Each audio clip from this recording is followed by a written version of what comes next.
Hey, welcome to Taylor's Trick Taking Table. I'm Table, and expansions are the topic today. Some people love expansions, some people hate them. As you can tell by the, I think, 99th expansion to Dominion I have behind me, I am someone who loves expansions. And what's funny also is Dominion Menagerie is actually not in this box. What I've put in this box is Claim and all of its millions of expansions. And the trick-taking genre is actually, it's pretty funny. There's not too many expansions for trick-taking games. I think because as a whole the genre is kind of a self-contained idea, and really adding too many cards to it doesn't really change up a lot of trick-taking games. But today I'll be teaching you Tichu, and more specifically the one and only expansion to Tichu called Tichu Booster. So Tichu is a game by Urs Hostetler, I think that's how to pronounce it, and I have kind of a different deck here. But the hook to the Tichu expansion is it kind of adds player powers to the game. So if a player calls Tichu or Grand Tichu, they'll be able to draft these powers that give players either additional melds they can play or superpowers kind of in a way. Adds a lot of craziness to Tichu. Let's go to the table and I'll show you how to play. The deck in Tichu is a standard deck with 4 special cards. So it's 2 with aces high and 4 suits. Then there's the dog, the wish or the mahjong tile. There's the phoenix, and this one that's kind of a crane, and then the dragon, and in this one it's a tiger. I'm going to give a quick overview of how to play Tichu if you don't know it. Skip ahead to this timestamp if you do. So Tichu is a partnership climbing shedding game, so the players across from each other are on a team. So these 2 blue tokens are together, and these 2 green ones are together. So the goal of the game is just to shed out. If you think you have a really good hand, you can kind of make bets that you think you're going to shed out first before anyone else on the table. Other than that, you're just playing melds, like singles or doubles or triples. I'll put on the screen what you can play. Players will be drawing cards one at a time, and before your 9th card, you can call something called a Grand Tichu. And that's if you think you're going to be the first to go out, even with only knowing part of your hand. Then people keep drawing until they have 14 cards each in hand. After that, players will pass a card 1 to each person. So you'll pass 1 card to your partner and 1 card to each of your opponents. Then the person with the 1 or the mahjong or the bird card will start the trick. They can play whatever they want. They don't have to play that 1. And the trick will just go around continuously until everyone passes or it can't be beaten. There's bombs in the game as well, which are over on the corner. And the 4 special cards are the 1, which makes it so you're the start player. Also, if you play it, you wish for a card. Like say you play the 1 and you wish for a 2. That means the next person, if they have a 2, they have to play it. Then there's the dog, and if you lead with the dog, all it does is pass the lead to your partner. There's also the phoenix, which is a wild. Then there's the dragon or the tiger in this deck, and that's just the highest card ever. Just it can't go in any like pairs or runs or whatever. It's just a super high. So then play will go around. If you make your Tichu, you'll get 100 points. If you make your Grand Tichu, you'll get 200 points. Other than that, the cards have points. Not getting into specifics, you just will keep playing hands, getting points, go back and forth, and you play till maybe around 500 or something. Online, there's better resources for learning Tichu, and I'll link those in the description, but I think that gives kind of an overview of what we're doing here. Okay, so knowing Tichu, how the expansion works is it's 57 cards. Right here, I just printed them out on paper. But how it works is you'll shuffle those 57 cards, and then you'll deal 4 face up to the table. And what these are they're kind of wacky powers, and I'll just set this aside for now. And after these are dealt out and players know the powers, for example, one of the powers here, Ice Hockey Team, which is fitting because the Stanley Cup is going on right now, is it allows players to play 5 or 6 cards of the same color. So it allows flushes. Players will draft these if a Tichu or a Grand Tichu is called. So for example, as players are drafting cards, maybe after their 8th card, Peacock here thinks they have a good hand, so they call Grand Tichu. And if you call Grand Tichu, that means these powers are available to you at the end of the deal. So once you get all your cards, but before you pass, you can draft these. And so if you call Grand Tichu, you'll get first pick, but then it will just go counterclockwise like normal with your opponent drafting second, then your partner drafting third, and then the last one goes to your other opponent. If no one called Grand Tichu, then these powers don't come in for this round. But if someone calls Tichu before they play, then these powers get drafted at the end of the round. So they'll be available for the next round. And if no one calls Tichu, then these won't be available at all. So let's go into some examples of what they are, right? Like garbage can here. It says tricks can be beaten with other tricks that include them. For example, a 6 can be beaten by 6 6s. And the interesting thing is the trick then continues whatever the last combination was.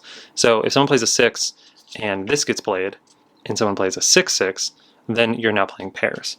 And how it works is on these cards, they have different kind of categories. So like I just showed you, the garbage can and the ice hockey team say anytime. And that means you can play it at any time.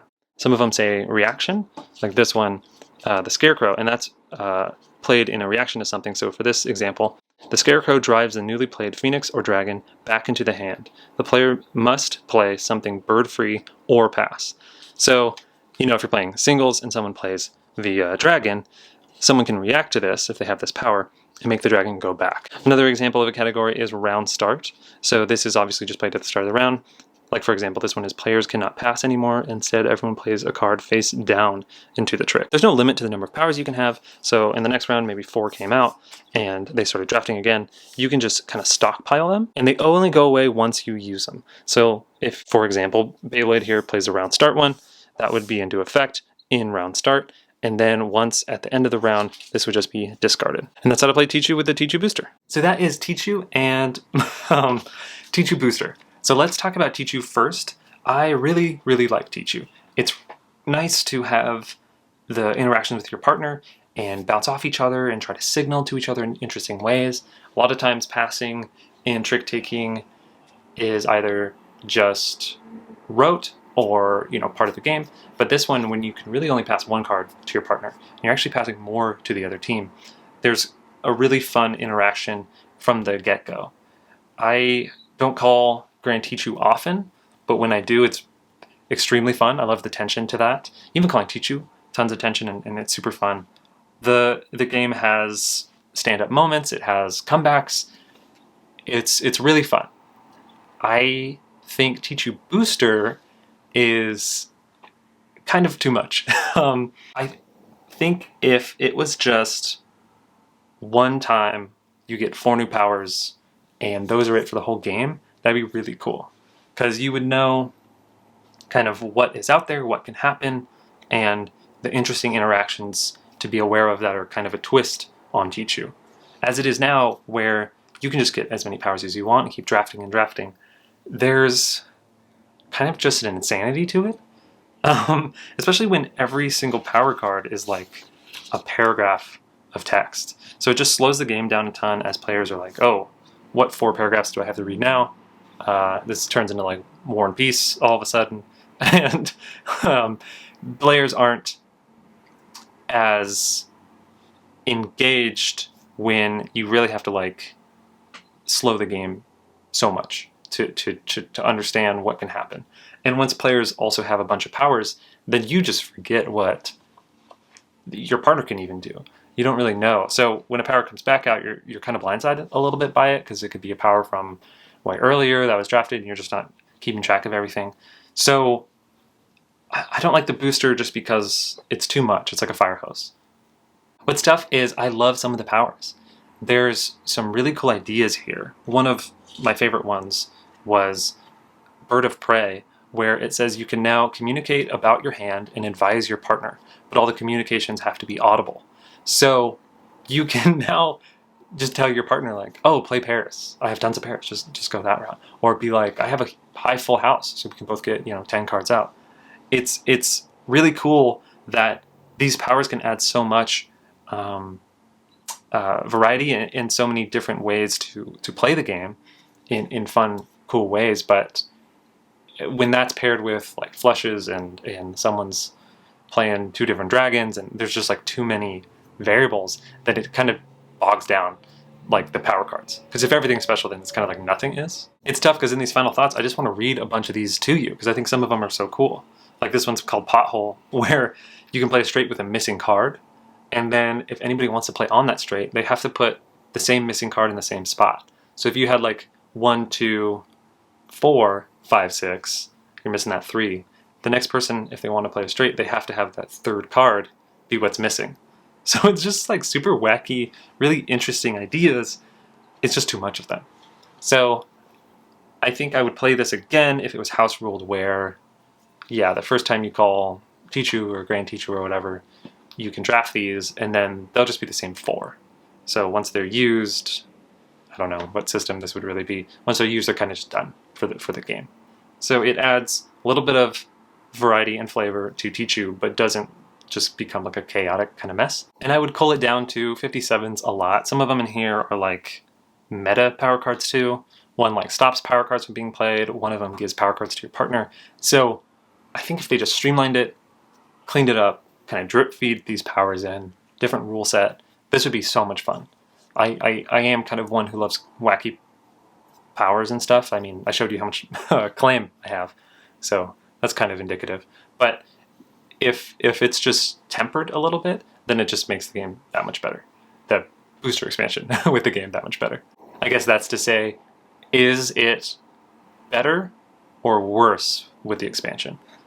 I played with someone who's really good at Tichu and plays Tichu a lot, and they made a really salient point where the power cards, the boosters, they help you get Tichus very easily. So if you're playing in the game and you realize maybe not a lot of Tichus are happening or being called, maybe add them, because it kind of incentivizes players to really want to call it and get a power to help them get out first. So it's kind of like a weird crutch in a way, and it pushed Grand Tichus too, because a lot of the fun is you call Grand Tichu, then you get the powers immediately. So like that ice hockey team example, if you're getting 8 cards and you have a flush already, maybe you call Grand Tichu, because then you can play flushes. But yeah, so it kind of makes the game a little easier. The tension in the Grand Tichu, the tension in the Grand Tichu, or calling Tichu, is lower just because you have those powers to be able to do kind of whatever you want. Maybe it would help the drip feed change, where there's less going on, but it came to a point where everyone had like 3 power cards, and it was just like, oh, of course I'm going to call Grand Tichu, because I have 2 powers that'll just make me get out super easily. And then calling Grand Tichu gives you more powers. It was kind of like a loop that never ended. So that is Tichu Booster and Tichu. It's interesting. I love some of the ideas here. Changing the rule set is probably the way to go. It's just too much. So if you needed that variety, if you wanted that spice to Tichu, definitely try it out, but with those changes. I do find it surprising because Tichu, since it's so player dependent, just playing with a different person or a different group can add a ton of variety to it. So I don't know if I've ever really needed the spice that this gives, but totally adds so much to it. Just maybe house rule it. So thanks for watching.